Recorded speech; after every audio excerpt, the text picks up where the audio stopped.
Assalamualaikum warahmatullahi wabarakatuh. Mohon izin pembina, izin memperkenalkan diri, nama Bintang Wiki Ramadhani, kelas Meteorologi 3B NPT 1240009.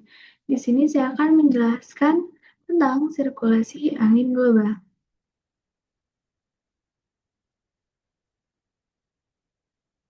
Apa itu sirkulasi angin global? Sirkulasi atmosfer atau angin global adalah pola pergerakan udara skala besar di seluruh planet yang bertanggung jawab untuk mendistribusikan panas dan kelembaban dari khatulistiwa ke kutub.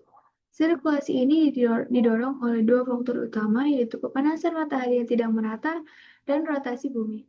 Setiap belahan bumi, utara maupun selatan, memiliki tiga sel sirkulasi utama.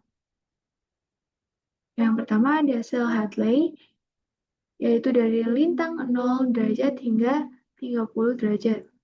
Sel Hadley adalah sirkulasi yang didorong secara termal bergerak dari khatulistiwa menuju daerah subtropis.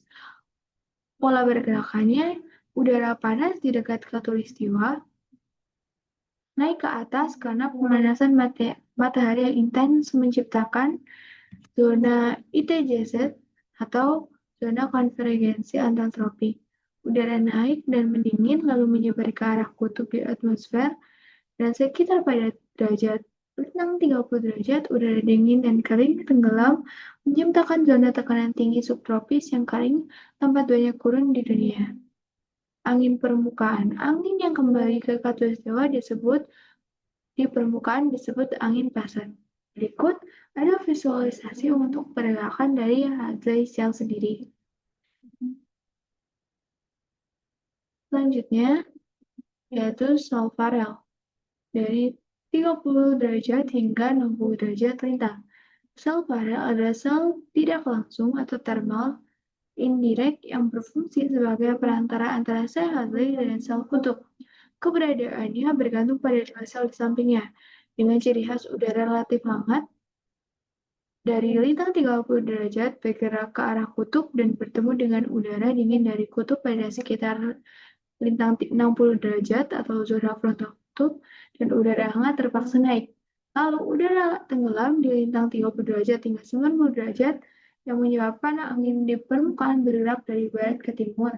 Di lintang ini angin barat disebut angin westerlies. Di sini juga ada visualisasi dari pergerakan Farel cell sendiri. Selanjutnya, sel kutub. Sel kutub adalah sirkulasi yang didorong secara termal atau thermal indirect, tetapi berlawanan dengan sel Hadley. Udara yang sangat dingin dan padat tenggelam di sekitar zona kutub atau lintang 90 derajat menciptakan zona tekanan tinggi kutub, lalu udara dingin ini bergerak menuju lintang 60 derajat, di mana sel Hadley bertemu dengan udara yang lebih hangat dari sel Farel dan dipaksa naik, menyebabkan angin yang bergerak dari timur ke barat. Lintang ini disebut angin timur kutub atau polar easterlies. Berikut juga ada visualisasi dari pergerakan sel kutub itu sendiri. Nah, pengaruh utama dari pergerakan sel Hadley, sel Farel, dan juga sel kutub adalah efek Coriolis.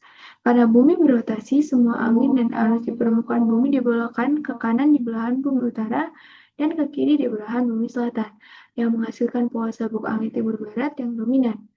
Juga karena ada pola pengaruh utama dari jet stream atau batas antara sel-sel sirkulasi di atmosfer atas menciptakan aliran angin kencang yang dikenal sebagai aliran jet, yang sangat mengaruhi lintasan badai dan pola cuaca di lintang menengah hingga tinggi. Kesimpulannya, sirkulasi angin global adalah sistem kompleks yang vital yang bertindak sebagai mesin iklim bumi, didorong oleh pemanasan matahari yang tidak merata dan diperkompleks lagi oleh rotasi bumi yang menyebabkan efek Coriolis. Sirkulasi atmosfer didorong oleh tiga sirkulasi sel, yaitu sel Hadley, sel Farel, dan sel polar. Sirkulasi ini adalah mekanisme fundamental planet untuk mendistribusikan panas energi secara horizontal, mengatur zona iklim utama dunia, baik tropis, sedang, dan kutub, dan mengendalikan pola cuaca di seluruh dunia. Berikut penjelasan tentang sirkulasi angin global yang dapat saya sampaikan. Mohon maaf apabila ada kesalahan kata. Wassalamualaikum warahmatullahi wabarakatuh.